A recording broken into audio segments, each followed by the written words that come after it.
Welcome to Ladies Kickin' Ass, a podcast for women entrepreneurs working in the skilled trades and home service industry. My name is Tanya Wilson, and against all odds, like being a single mama of two and a woman, I have built multiple 6- and 7-figure profitable service companies. I've had it all, I've lost it all, and built it back better on my own terms. And I'll show you how and inspire you to do the same. Here you will learn from myself and guests on what it takes to design, build, operate, and scale a successful service company as a woman in a traditionally stagnant good old boys club. Our guests have courageous stories of success that must be told and need to be heard from those still trying to make their way. And while we're working on these business goals, we're also learning to love ourselves, love our partners, and raise amazing babies and families to mirror our own badass selves. These are all topics that we chat about here. I mean, what's the business without the life that's behind it? Treat yourself, mama. Get comfy, crack the top on your favorite bevy, and spend the next 30 minutes or so with us. Come on, let's learn something new. Again, welcome to the Ladies Kickin' Ass podcast.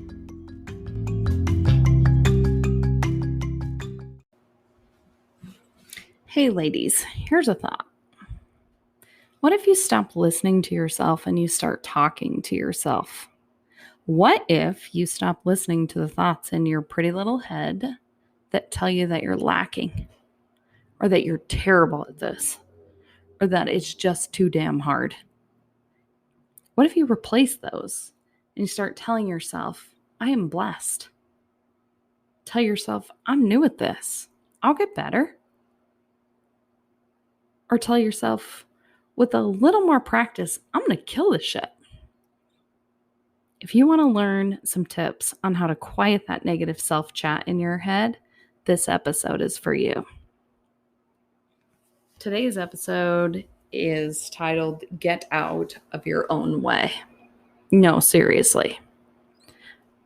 And I mean that because we are our own biggest roadblocks. And I come to you with this episode because this has been definitely one of the hardest things for me to get past, to get to the next level. Today, we're going to be talking all about getting out of our own damn way. And this can come in many different forms, but today we're going to highlight a few that I have struggled with personally and that I hear others struggling with, and see if I can help shift your perspective, period. I have seen so many posts this week via Facebook. I'm a part of a lot of different lady business groups that have been just discouraged women that are like, I've tried everything. I think I have to hang it up. I don't have what it takes. I just can't do this anymore. No one wants my products. No one likes my service. So I'm just going to quit. I'll tell you what, you only fail if you quit. There is always, no matter what, something else you can do. Always. So let's figure out how to get over that negative self-talk that we're giving ourselves and find a way to do something different. And I think one of the biggest parts of that is realizing that you are enough. Stop listening to that negative self-talk and start creating personal pep talks. Give yourself a high five. I'm serious. I heard this at a Tony Robbins UPW event that I just did with my husband. And he literally said that. Go in the mirror and give yourself a high five. The first time you do it, you totally feel like an ass. And you kind of like look around and reevaluate yourself. But oddly, it feels good inside. Like you kind of get a little like butterfly feeling. Like, yeah, I deserve that high five. And regardless of what you're thinking about when you give yourself that high five, as long as you feel good about yourself, that's the whole point of that. Look at yourself and smile in the mirror. A smiling just makes you happier. When you can see yourself smile, you're like, yeah, that's who I want to be. Seriously, stop standing in front of that mirror and pointing out all of your flaws and start emphasizing your strengths and all of the things that you love about yourself. You can't tell me that there's nothing that you don't love about yourself. Because if you are in a journey to build a business, you love something about yourself. You know that you've got something inside of you to do it, or else you never would have been brave enough to start this crazy journey. I was listening to a podcast this week from my personal business coach, Jeff Heggie. He's fantastic. And he has a podcast. You can look it up, and I'll put the link to this specific one in the show notes as well. But he has a podcast called Daily Success Strategies. And it's anywhere from 5 to maybe 15 minutes of just thought perspection. And it's so great to listen to, even on your morning commute. I mean, I have like a 10-minute commute, and I try to listen to it every morning. Just starts my day off great. But this one was episode 309. And it was titled, Soon You'll Be Doing the Impossible. And it was a conversation that he had with Petra Krebs. And I definitely would strongly recommend you to check it out. But in this podcast, Jeff and Petra outlined a few poignant things, but one that stood out was when Petra pointed out that we truly are enough for now. You truly are enough for now. You don't have to be everything right now. And she also stated that I found so fascinating. I actually listened back to it a couple of times because I was like, oh my God, that's golden. But it was, honestly, she hoped that we would never be enough, that you're never enough. Because if you're enough, where do you grow from there? And it was such just little words truly do shift your perspective on who and how you're trying to be someone. And I was like, holy crap, there's some serious dirt to that, because truly, if you think that you have enough, well, what are you working for? What are you doing this for? And enough doesn't have to be things. Enough is a feeling to me. So I really found that was incredibly awesome, because once you reach one goal, you should be reaching for another one, or setting and reaching for another one. And even outside of work, I mean, let's get serious. This is a podcast that's geared toward women that are working in the skilled trades and home service industries, but it's also very much a podcast for moms. And mom guilt is something that any and all of us working moms deal with. And that can be from the first time you have to leave that baby to go back to work, or even now my baby is 11 years old and I still feel guilty that she's at home with a nanny, even though she loves being at home with the nanny. Realize you're not alone. You don't go through these things by yourself. Recognize that what you're actually doing for your kids is a good thing, and that you're not taking things from them, but you're giving them things. We have to shift our perspective on that. You're a badass mom if you are juggling building a business and raising a family, because that is not for the faint of heart. And I hate the word balance, because I think it's an impossibility for a working mother to ever achieve. And it makes us feel more like a failure when we use the word balance and we never achieve that. So juggle is, I think, a more correct term for that. Plus, mamas, you have to stop and recognize what kind of an example you are showing your kiddos by being this kind of super mom. This isn't super mom that has super fly kids that are dressed to the nines and drives a bitchin' car and has this and that and everything else. No, you're the kind of super mom that are showing your kids what is possible in this world. As your kiddos get older, they will start asking about your business, maybe even becoming more involved with the business. And it's such a cool thing to watch. My 11-year-old daughter, her name is Aisley, and she loves to come to my office with me. She always has, but even more so in the recent years, she loves to be here with me. And she sits at one of our office desks, and she looks up properties that are for sale in our area for our septic company. And she looks up those properties that are on septic systems. She knows the areas of what parts of town are on septic, and she makes a list of the property's addresses. She even knows where to go to look up the septic records to see what size the septic tanks are. And she knows how to identify who the real estate agent is. And she makes a list of those and she turns them into our office staff. And the deal that I made with her is that if she gives the office staff that information and they're able to book an inspection with them, she gets $50 per address that she does that as like a finder's fee. And she has seriously learned how to do this just from watching me early on in the days of our business when we were trying so hard to just round up work to be able to go out to do. And now she's doing that exact same thing. When she earned her first $50, she was part of the workforce in her eyes at Priority Pumping. And it was so rewarding to see that happen. She's 11, guys. This can happen. This isn't because I sat her down and told her that she had to learn how to do this stuff. She knew that her mama loved to do this stuff, and so she wanted to learn what I was doing. That's not only given her incredible skills she can use later on in life, but it's so amazing that they want to follow in your footsteps, and a lot of kids do. So give them the opportunity to do that. Incentivize them to become part of your team. And then you get to spend a whole new level of time with them. And it means a little bit different, but it's still a very loving thing. You're enough, Mama. You're enough. The next thing that I want to talk about is that there's no such thing as perfection. You're not perfect.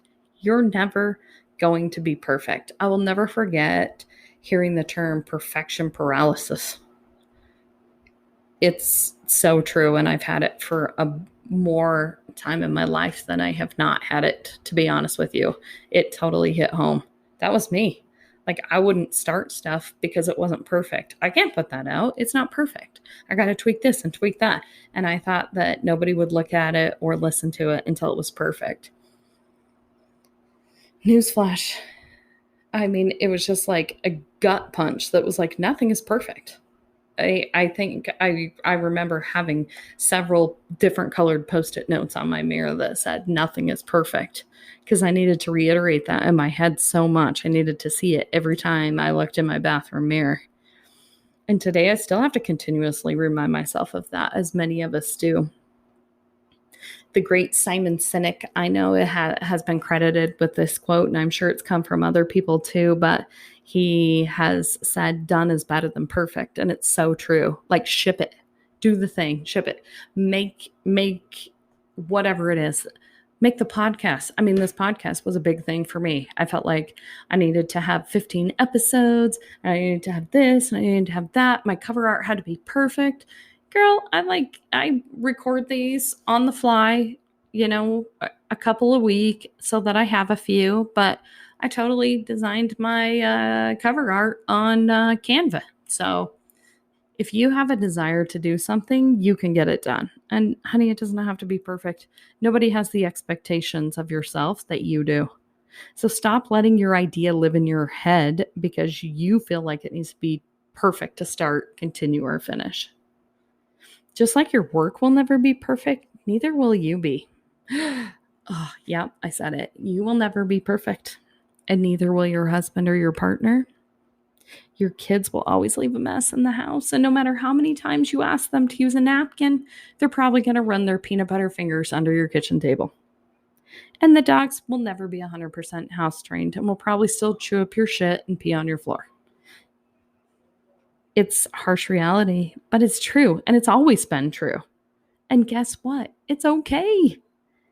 In this fantasy Instagram, social media world that we live in, it's no wonder that people, or even more so our younger people, our kids, believe that they must be shiny and polished as their YouTubers, I guess they call them, and your favorite Instagram peeps are. I want to be an influencer. I want to be a YouTuber when I grow up. That's fantastic. But as I explained to my kids last night, being a YouTuber is not a thing. they are being filmed for YouTube doing something. So like for my little boys, they love to watch people play video games. I don't get it. Most adults don't, but these kids love it. They're always screaming in the background, which drives me crazy. And I'm sure plenty of you can understand what I'm talking about.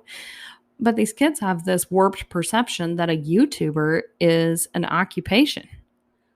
But I explained to them last night, a YouTuber is not an occupation. They're video gamers, and they are being filmed for YouTube. But they're also being paid by the video game companies to market for them. So literally, they're almost like a marketing agency versus a YouTuber or even a video gamer. And it kind of, they're still a little bit young. Their eyes kind of glossed over. But my 13 and 11-year-old daughters were listening to this and they were like, interesting. Because that's exactly what it is. And to be honest with you, we were having conversations about this one YouTuber, if you will, that, gives hundreds of thousands of dollars to homeless people. And they were having a great debate on whether or not that money was real. You have to bring them back to actual reality and let them know what is going on. 99% of the shit that you see on that social media stuff is all BS. It's photoshopped. It's fake. She doesn't own that jet. He doesn't own that car. It's dumb. Stop trying to put this fake perception of who you are out there. Be yourself. Be somebody that people can relate to. I'm never buying shit from somebody that is standing outside of a jet. Because you know what? I don't have a jet yet. And I don't want to warp my perception into thinking I can go from where I'm at to a jet because I buy your program. That's not what's going to happen here. Yes, you can learn lots of great things. One of my favorite mentors in this entire world, and of course I don't personally know him, but I love Tony Robbins so much. Do you ever see Tony Robbins sitting outside his jet? When you listen to Tony Robbins, he'll talk about his houses and he'll talk about different things and what he has for success. But the man doesn't put this fake perception of who he is out there. And it's not even fake because he probably does own his own jet, to be honest with you. But you never see it. He doesn't put that out there because he wants you to realize that no matter where you're at in life, that you can move up. You can do better. That's his whole point. And I appreciate so much that he doesn't put that brainwash in people's head, that you skip the steps of the hard work to get to some false reality that, people think is what success is. You know what's way more relatable? You. Just being 100% unapologetically, authentically amazing yourself. Do you think that you as a woman in a home service industry are going to relate to more people if you are yourself or if you try to be a jet setter in front of a jet? Obviously, if you're yourself. I own a septic company and I love it. I think it's super friggin' awesome that we have incredible women that are working at this business. Same thing with our junk removal business. I love to be able to post the pictures of myself and my business partner, Angie, out doing stuff because it's so cool. This is who we are. We don't try to be like, oh, we're the badass ladies in the office, and we don't touch a thing. No, we're going to get dirty. Poor Angie came in today. It's like 120 degrees outside and they've been out moving furniture at some famous lady's house today. And she thinks that's the coolest thing on earth because she got to help someone. It's fantastic. This is who we are, and this is who we promote ourselves as. And people love us because we're authentic. The next thing I want to talk about is practicing gratitude. When you think about all of the things that we have to be grateful for, life doesn't look so bad, does it? Every time I find myself kind of complaining about stuff, I repeat literally out loud, things could be worse. We all know somebody that has it worse than us, but we just need to be reminded of that. Sometimes we need to say it out loud so it actually like sinks into our bodies. Even imagine yourself 5 years ago. Do you have things now that you dreamed about then? I know I sure do.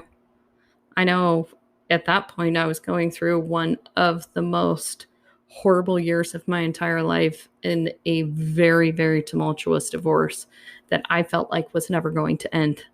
I was petrified for myself. I was scared for my kids. I had no idea what was going to happen to my old business.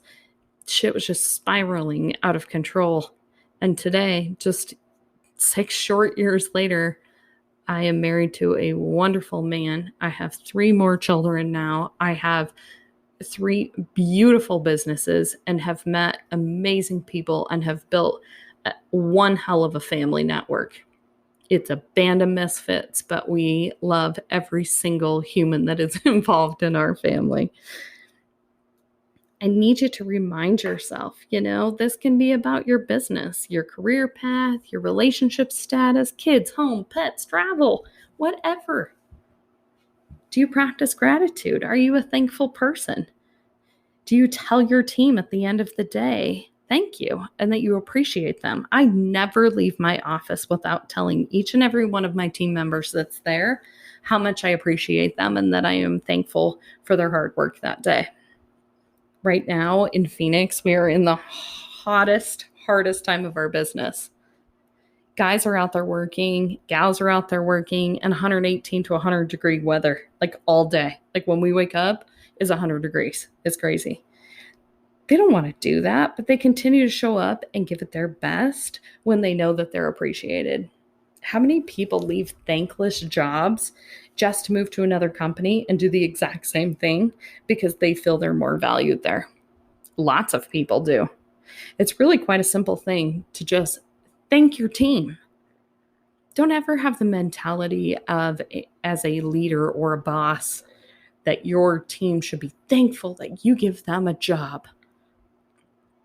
I'd love to see the turnover statistics for people that run and operate a business like that versus the people that run a business that are thankful and appreciative and practice gratitude for their team. If you're not doing that right now, I highly encourage you to start doing that right away and watch the change in your team. Watch the growth in your company. One of the biggest things when people say, what do you contribute to your growth? Taking care of my people.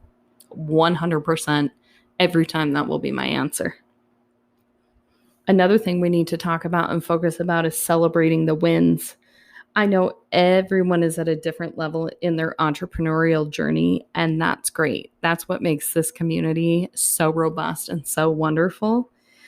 That's what makes our audience so amazing. Some of you are winning right now, and others of you are struggling big time. Some of you are coming out of the worst business time ever. I'll be honest with you, last year was the worst business year I've ever had with my pumping company. You know what? This year, best year we've ever had. We hung on. But what do you do to celebrate those wins if you're one of those people? Wins are so simple to celebrate. And sometimes we think, well, we set this goal and we didn't hit this goal. But what wins did you have along the way that you could celebrate that maybe next time when you set that goal, you'll be able to achieve it because people are inspired to keep going. I mean, did you launch a website? Win-win. Did you hit your first $10,000 a month? Shit, did you hit your first $1,000 a month? That's a win. 10,000, win. First 100,000, win-win. First $1 million a year, that's amazing. Did you break 7-8 figures this year? That's amazing. Did you hire a new team member? Or did you finally have enough leftover change to buy yourself a new desk for your office? Maybe a new computer, or hell, even a new favorite $7 pen. Doesn't matter what it is. It doesn't matter the size. Whatever the win, celebrate the shit out of that. It inspires you to get more. It inspires you to work more. Everybody loves a celebration. Everybody loves a party. Who doesn't love a party? It's physical and psychological. It turns the happy juice on in our brains and it makes us feel good. Who doesn't want to feel like that? Same thing with you, mama. Think about yourself at home too. Celebrate yourself because you made it through a really crappy long week. I'll tell you what, this week has been something else. I'm so very thankful that it's Friday and that we made it through this rough week. Everybody got off a little bit early today. Everybody went to happy hour or they're out celebrating, that we got through another tough week. The whole thing was that I kept my composure and I kept a good attitude, even though we had some real crappy stuff happen this week. Some real expensive stuff happened this week. But I tried my best when I was at work and at home to keep a good attitude about it. It makes all the difference in the world. Celebrate yourself, Mom. Celebrate because you made an additional $100 payment this week on your credit card you've been working hard all year to pay off. Celebrate that your car stayed clean all week. This is a hell of a big deal for me because my car never stays clean with all these children in it. You get my point. But just celebrate all the little things, because all of those little things are the bricks that are building the big things that you're working for. Getting out of your own way is one of the best things you can do to achieve the next goal, which will help you set the next goal and the next, and it's quite a cyclical process. So again, as I talked about in the intro, I have a challenge for you this week, and you have to promise me that you're going to try it. This week, make a conscious effort to stop listening to the negative self-talk in your head and start giving yourself some positive pep talks. This can be hard at first, but as any problem recognition, you have to admit that you have a problem. When you catch yourself saying something negative, even if it's a negative thought you're thinking and you don't say it out loud, stop what you're doing, catch yourself, correct it with something positive, and say that positivity out loud. I catch myself all the time saying, gosh, that was dumb. Why'd you do that? I don't ever say it out loud, but I say it in my head often. But I've started correcting that by saying, you shouldn't have said that. That's a negative thought. You made a mistake, and that's okay. And I say all of that out loud. Someone that's listening to me is going to think I'm crazy, but I don't care because it's helping me grow. When you start doubting your abilities, remind yourself that you may not actually suck at this, but rather you're just new and you're still learning. I wish more people would actually admit that they're in a learning phase, as most of us are on most things, instead of pretending to be a know-it-all and master of everything. You know, it's just so devastating to see people continue to fake it till they make it. I hate that saying so much, and I always have, because it's bullshit. It's complete BS. Why are you trying to fake being something? Just be real with who you are now and reach out or learn how to do the other things. Be you. It looks ridiculous to those people trying to be that, and it makes everyone else feel less than. Let's just cut the shit. Seriously, that's really all I can say to make that super simple. Like, let's normalize learning together. Let's normalize making mistakes as a real thing. Let's normalize that none of us really have our shit together and our ducks are never in a row. I am herding cats 24/7. And I've just realized that that's okay. It doesn't have to be perfect. It's never going to be perfect. You know, practice makes you better. Practice is never going to make you perfect. We were all taught that saying, I think as a kid, like practice makes you perfect, or practice leads to perfection, or practice or makes you I don't know. I don't remember how the heck that stupid thing went, but it was to the tune of that. It's BS. That's BS too, because no matter how much you practice, you're still never going to be perfect. Do you know how many shots Michael Jordan took at practice all the time? And the guy still missed shots in the game. He's amazing. He's a baller. But the guy was never perfect. And he knew he never would be. But he practiced every single day as hard as he possibly could so he could be better. Practice makes us better. Practice doesn't make perfect. Let's normalize that we're human beings and we're constantly learning, and that we're capable of so much if we just stay positive and remain committed to achieving our biggest goals. Whatever you need to do to keep yourself on track, do it, please. All you ladies I've been seeing out there that are struggling in your head to just keep going, please keep going. Usually at the weakest part when you feel in your business is when you're about to have a hell of a breakthrough. Just keep going. I know it may sound hard, and I know that it may be tough. Trust me, I've been there more times than I can count. But hear me out, ladies. Just keep going. The only way you fail is if you quit. You got this, and I believe in you. If you need some extra love and inspiration or help, please reach out to me. I'm on everything on social media at Ladies Kicking Ass. On all social platforms, you can email me at Tanya@ladieskickingass.com. That's Tanya. Or hell, you can even text me and I'd be happy to chat with you. 480-828-2646. Remember, ladies, the world needs who you were meant to be. So go be it. Just do the damn thing.